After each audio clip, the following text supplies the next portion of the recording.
We have two big breaking stories tonight. The U.S. Supreme Court has just ruled that same-sex marriages in Virginia cannot begin tomorrow as scheduled. And former Virginia Governor Bob McDonnell is now on the stand to defend himself in his ongoing corruption trial. That's right. Just 3 days after the defense began its case, Bob McDonnell is now on the stand. Our Northern Virginia Bureau Chief Jeff Goldberg has been covering this case from the very beginning. He just stepped out of that courtroom. So, Jeff, what's going on right now?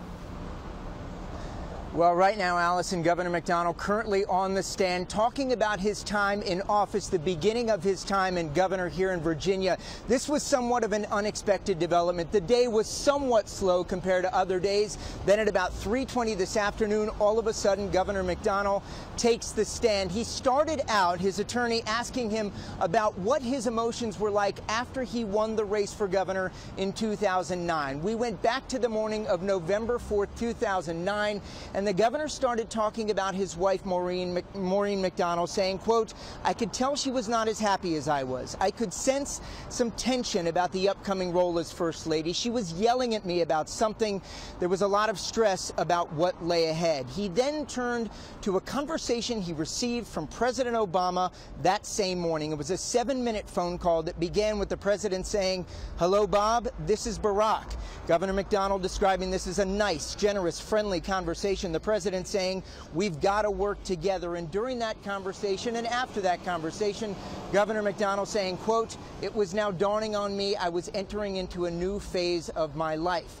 The governor then going on to talk about his upbringing, one of 5 children growing up in the Mount Vernon section of Fairfax County, his time at Notre Dame, his time in the private practice, and of course at the House of Delegates, then his run for Attorney General and governor. He said that in that run for Attorney General, it was a real eye-opener, realizing that a statewide race was incredibly taxing on families, an immense sacrifice, putting a tremendous strain on the marriage. The governor saying just a few minutes ago, really releasing an astonishing figure when he started being asked about raising money, what that was like.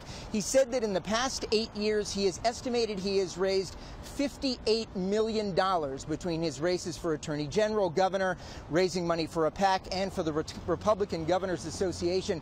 But he was asked about his philosophy when talking about donors. Of course, Johnny Williams, the unspoken name in the courtroom at this moment. The governor saying, if you can't take somebody's money and not vote against their interest the next day, you don't belong in the businesses. And of course, Governor McDonnell will go on during this testimony to argue that yes, he did take money from Johnny Williams, but he never gave Johnny Williams any special favors. That's what we can expect to hear from the testimony going into tomorrow. We expect the court probably will wrap up at 5:30 or so. We expect the governor will leave court as he has every day and speak with members of the media.